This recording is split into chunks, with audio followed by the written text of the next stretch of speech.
Namun Jessica hanya menjalani hukuman 8 tahun penjara, saudara. Kita bahas bersama dengan pakar hukum pidana, Mas Heri Firmansyah yang telah bergabung bersama kami di Kompas Malam. Selamat malam, Mas Heri. Selamat malam Mas Yaser, Ini salam. jadi perbincangan hingga malam ini terkait dengan Jessica Wongso yang akhirnya bebas bersyarat begitu. Ini kalau kita lihat ini kan Jessica ini kan mendapatkan remisi total ada 58 bulan 30 hari dan hanya menjalani hukuman 8 tahun penjara. Jadi menurut Anda ini bebas bersyaratnya ini sudah sesuai aturan atau loh kok terlalu cepat? Iya, kalau kita bicara dari sisi normatif Mas Yaser, Heeh. itu memang sejalan dengan aturan undang-undang ya. Ada hak dari narapidana, jadi bukan hanya hak tersangka, hak terdakwa, tapi terpidana juga punya hak. Termasuk misalnya mengajukan peninjauan kembali. Tapi di Undang-Undang Nomor 22 tahun 2022, Mm-mm. dan Peraturan Menteri Hukum dan HAM 16 tahun 2023 itu diatur salah satunya adalah pembebasan bersyarat atau PB yang kita bahas sekarang ini ya. Syaratnya untuk bisa mengajukan PB itu adalah misalnya berkelakuan baik tadi ya, kemudian juga mengikuti proses pembinaan yang sudah dilaksanakan di lapas, tertib dia melakukan hal itu, dan juga terjadi penurunan tingkat resiko. Itu poin di pasal 10. Kita harus memperhatikan hal itu. Nah, dan sudah menjalani 2/3 masa pidananya. Nah, dalam konteks bahwa secara normatif sudah dilaksanakan, mungkin iya. Tapi Mm-mm. yang menjadi persoalan adalah pasti pertanyaan besarnya untuk skala kasus yang kemudian yang dibidik kemarin di kasusnya Jessica Wongso ini kan ancaman pidananya juga tidak kecil ya. Tadi sudah kita katakan vonisnya bahkan mencapai 20 tahun dengan menjalani 2/3 8 tahun dan sekarang sudah bisa mendapatkan remisi hampir 5 tahun. Nah, inilah logika hukum yang belum bisa terpecahkan sampai pada saat ini karena tadi saya juga mendengar sekilas dari jawaban dari Pihak Kemenkumham.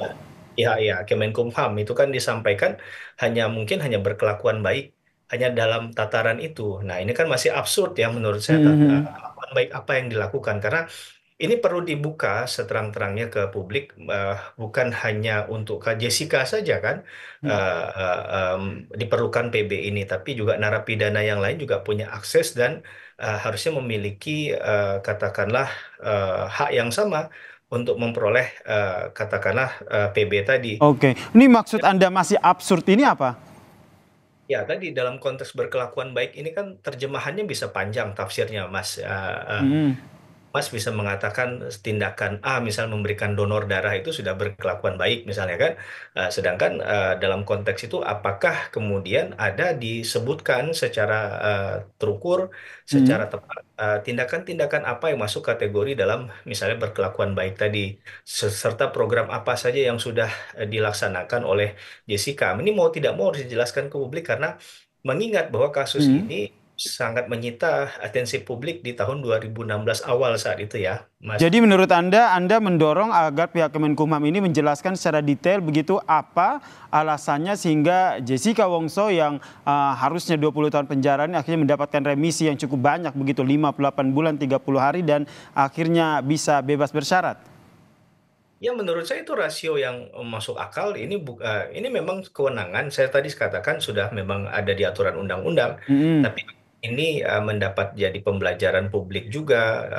Tidak hanya informasinya hanya orang yang mengusahakan secara pribadi saja yang mengetahui, tapi orang-orang yang di Mm. luar sana yang mungkin saja akan berusaha untuk melakukan dan ingin mencapai hal itu juga saya rasa perlu untuk mendapatkan informasi hal ini. Jadi tidak Oke. ada hal yang perlu ditutup-tutupi kan, ini halnya Mm-mm. harusnya terbuka saja agar kita bisa melihat bahwa memang pendekatan melalui kewenangan untuk merekomendasikan seseorang itu mendapatkan PB itu adalah secara terang benderang ya memang sesuai dengan aturan hukum yang berlaku dan faktanya demikian begitu. Oke, kalau menurut Anda melihat proses hukum yang selama ini terjadi di tanah air, apakah pemberian bebas bersyarat, kemudian remisi, ini pertama kali terjadi di hukum di tanah air atau pernah ada kasus seperti ini sebelumnya? Tentunya tidak ya, sudah banyak kasus yang mengilhami kemudian munculnya PP, munculnya undang-undang yang dan juga peraturan Menteri Hukum dan HAM yang mengatur tentang pembebasan bersyarat. Maka ini tentu Mhm. bukan satu-satunya, bukan pertama kali. Mas Yasir, kita juga masih ingat kasusnya kalau saya tidak salah Antasari Azhar ya, itu juga pernah mendapatkan PB memang di bawahnya Jessica sekitar 53 bulan 20 hari. Tapi kan apakah kemudian kita bisa membandingkan kasus itu apple to apple kan juga maaf, kita bisa mengeneralize semua kasus kan tidak ya. Maka kita akan melihatnya mungkin apple to apple karena dari proses perjalanan sidangnya, pembuktian dan lain sebagainya juga kan pasti berbeda. Dan apa yang dijalani, apa yang dilakukan oleh masing-masing individu juga pastinya berbeda. Maka ini yang tadi saya katakan Mhm. ada ruang-ruang yang khawatirnya jangan sampai ini kemudian jadi domain untuk menafsirkannya dengan sekehendak hati misalnya. Tapi memang berdasarkan faktual karena ya tentunya orang awam akan bertanya-tanya. Jangankan orang hukum saja mungkin pasti akan masih menanyakan ya yang tidak langsung mengikuti kasusnya. Bahkan Termaksud Anda yang juga menanyakan, jangan-jangan ini ada hal yang janggal begitu? ya termasuk saya termasuk salah satu yang mungkin mempertanyakan karena angka 5 tahun itu bukan bukan hal yang sedikit, Mas. Ya Mhm. siapa satu hari saja seseorang itu didiskon, saya juga lawyer begitu ya. Jadi ketika dia mendapatkan misalnya vonis yang kita bicara vonis ya, vonis yang kurang dari tuntutan 1 hari saja 1 bulan itu bahagianya sudah luar biasa. Apalagi ini 5 tahun kan, ini sesuatu yang menurut saya bukan hal kecil. Hal Mhm. sepele memang menguntungkan bagi Jessica tentunya. Tentu ini harapan Jessica yang kemudian disampaikan oleh pihak kuasa hukum juga.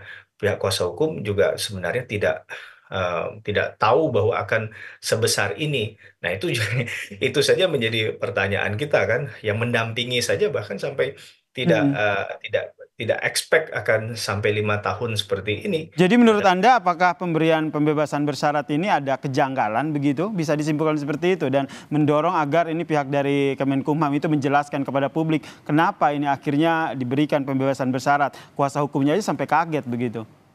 Saya lebih sepakat mengatakan begini, bahwa jangan Gimana, Mas? sampai Mhm. membuat tafsir ya, yang kemudian bisa dilakukan dengan sekehendak hati, kemudian juga mencederai rasa keadilan masyarakat. Kita tidak peduli siapa yang mendapatkan itu kalau memang itu adalah haknya. Jadi kita nggak bicara kasus per kasus, Mas Yasir, Oke. tapi kita bicara tentang justice for all, keadilan bagi semua, semua orang yang berhak untuk memperoleh katakanlah pembebasan bersyarat sebagai hak dari narapidana harus dipenuhi. Jangan sampai nanti ada yang mengajukan, tapi ternyata tidak kunjung turun PB-nya atau PB-nya seakan-akan berlarut-larut dalam prosesnya, atau ya tadi harusnya bisa mendapatkan haknya penuh Mhm. menjadi tidak penuh. Itu saja. Nah, jadi kita tidak kemudian menyoal mengapa dia harus mendapatkan PB, kemudian mengapa sebesar itu PB-nya.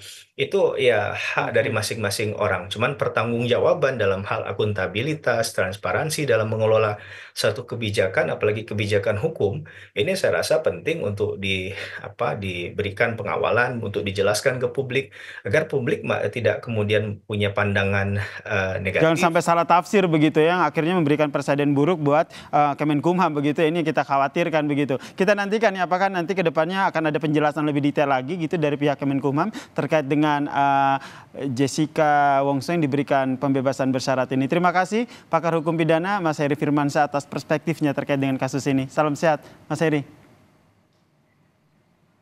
Dan saudara